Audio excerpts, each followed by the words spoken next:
तो क्या वो नो बॉल थी या नहीं, क्या वो चौका था या छक्का था, और दूसरी बात क्या वो सुनील नारायण ने फेंकी थी वो भी नो बॉल थी या नहीं। इन सभी सवालों का जवाब देंगे। खैर आरसीबी तो मैच हार गई, 1 रन से हारी, बहुत दुख हुआ मुझे क्या सारे आरसीबियंस को हुआ, लेकिन ये है कि वेल प्लेड। इस बार हम ये नहीं कह सकते आरसीबी आप गलत खेले, आप बहुत अच्छा खेले, बहुत ज़्यादा अच्छा, लेकिन किस्मत आपका साथ नहीं दिया तो आप हार गए। लेकिन हम आपको सपोर्ट करते रहेंगे। अभी हैदराबाद वाले मैच में भी आप हारिए, लेकिन सपोर्ट मैं आपको ही करूँगा। तो क्या ये नो बॉल वाली कंट्रोवर्सी आपको बताएंगे, लेकिन उससे पहले अगर आपने हमारे चैनल को सब्सक्राइब नहीं किया तो कर लीजिए दोस्तों। एक आरसीबियंस दूसरे आरसीबियंस से कह रहा है कि मेरे चैनल सब्सक्राइब कर लीजिए, मुझे मदद कीजिए। चलिए कोई नहीं, आप देखते हैं आप लोग करते हैं नहीं, लेकिन उससे अब चलिए मैं मैच की बात कर लेता हूँ। तो चलिए बता देता हूँ आपको कि स्कोर क्या था, किसने मैच जीता और क्यों, क्या सभी बताता हूँ। तो पहले बैटिंग की केकेआर ने, और केकेआर की तरफ से जब शुरुआत में सुनील नारायण तो नहीं चल रहे, तो सुनील नारायण को मोहम्मद सिराज ने रोकने का काम किया। ये एक बहुत अच्छी बात है हमारे आरसीबियंस के लिए कि मोहम्मद सिराज फॉर्म में आ गए हैं, भले ही दे रहे हैं। अभी भी हम लोग जीत सकते हैं मेरे ख्याल से, अगर 6 के 6 मैच जीत जाए और बाकी टीमों को हराना पड़ेगा जो नीचे हैं, तो हम लोग पहुंच सकते हैं प्लेऑफ में, और उम्मीद अभी भी है, बस यही है कि किस्मत साथ दे हमारा। तो अगर मैच की बात करें तो पहले टॉस जीतकर आरसीबी ने गेंदबाजी का फैसला किया, और शुरुआत में मोहम्मद सिराज ने, मैंने बताया कि सुनील नारायण को रोकने का पूरा प्रयास किया, लेकिन दूसरी तरफ से फिल सॉल्ट रन बना रहे थे। उन्होंने लॉकी फर्ग्यूसन के एक ओवर में 28 रन मारे। वो तो भला वो मोहम्मद सिराज के, उन्होंने मतलब कि मोहम्मद सिराज ने फिल सॉल्ट का विकेट लिया, 14 गेंदों पर 48 रन बनाकर गए। और इन्हीं कुछ पारियों में जैसे श्रेयस अय्यर के 50 रन थे, रसल ने भी 27 रन बनाए थे, और रिंकू सिंह ने भी शायद 24 रनों की पारी खेली थी। और इन्हीं पारी के केकेआर ने बनाए 222 रन 20 ओवर में, जिसमें सबसे ज़्यादा मतलब रन लुटाए थे वो थे यश दयाल, जिन्होंने 4 ओवर में 56 रन दिए थे। भले ही उनको 2 विकेट मिले, लेकिन रन बहुत ज़्यादा पड़वा गए थे। और ग्रीन ने भी रन लुटाए थे। जवाब में मैं आपको बता दूं कि आरसीबी 1 रन से हार गई, लेकिन हुआ क्या आरसीबी के साथ मैं बताता हूँ आपको। आप पहला जो पारी का तीसरा ओवर चल रहा था, हर्षित राणा बॉल फेंकने आई। हर्षित राणा ने एक बीमर बॉल फेंकी। बीमर बॉल जो थी वो बहुत ज़्यादा हाइट से आती है, और उसको डिफेंड करने लगे कोहली, तो उससे जो बैट में लग के बॉल ऊपर की तरफ हवा में गई, और हर्षित राणा ने कैच कर लिया। और इस पर अंपायर ने उसे नो बॉल ना देते हुए विराट कोहली को आउट करार दिया।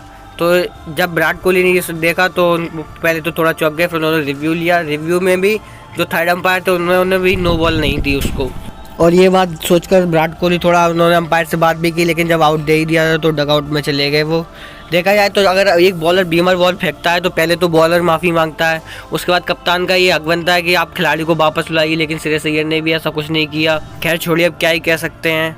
अब अगर देखा जाए ये नो बॉल सच में थी या नहीं, तो देखिए 2 फैक्ट बनते हैं। अगर मैं आईसीसी का रूल्स लेके चलूँ, जैसा कि India versus Pakistan 2022 T20 match आपको याद होगा उसमें हुआ था, उसके हिसाब से देखा जाऊँ तो ये नो बॉल थी। और अगर आप बीसीसीआई के जो अलग रूल्स चलते हैं आईपीएल में, उसके हिसाब से ये नो बॉल नहीं थी। तो आप क्या कहना चाहेंगे, आप लोग कमेंट में ज़रूर बताइएगा। इस पर कुछ बड़े लोगों ने टिप्पणी भी की है, जैसे मोहम्मद कैफ और नवजोत सिंह सिद्धू का कहना था कि ये एक बहुत ही गलत निर्णय है अंपायर द्वारा, आपको नो बॉल देनी चाहिए थी। और वहीं पर इरफान पठान का कहना है कि ये नो बॉल नहीं थी, ये बिल्कुल फेयर डिलीवरी थी बीसीसीआई के रूल्स के अकॉर्डिंग। तो खैर कुछ भी अब क्या करें। खैर विराट कोहली के आउट होने के बाद फाफ डु प्लेसी भी हाल ही आउट हो गए, लेकिन उसके बाद रजत पाटीदार और विल जैक्स ने रबड़ बना दी केकेआर वालों की, मारते मारते। विल जैक्स और रजत पाटीदार के बीच में 102 रनों की पार्टनरशिप हुई। उसके बाद एक ओवर आया आंध्र सेल का, 12वां ओवर था पारी का, और वो दोनों को ही समेट ले गए। विल जैक्स और रजत पाटीदार दोनों ही आउट हो गए। विल जैक्स ने बनाए थे 32 गेंदों पर 54 या 52 रन, माफ़ कीजिएगा 55 रन बनाए थे, और रजत पाटीदार ने 52 रन बनाए थे 23 गेंदों पर।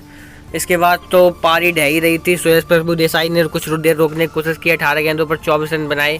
पारी का ओवर चल रहा था 16वां ओवर, 5वीं गेंद थी, यानी कि मतलब 17वां ओवर चल रहा था, और एक छक्का लगाया गया था जो जिसके ऊपर और विवाद हुआ था, लेकिन वो चौका ही था। अगर आप दूसरे एंगल से देखें, एज आरसीबी मैं एक्सेप्ट करता हूँ कि वो चौका ही था, छक्का नहीं था। लेकिन जिसपे महिपाल लुम्रोर आउट हुए थे वो नो बॉल थी, वो मुझे अभी भी लगता है, लेकिन वो भी नो बॉल नहीं दी गई अंपायर द्वारा, और ना ही उसे रीचेक किया गया।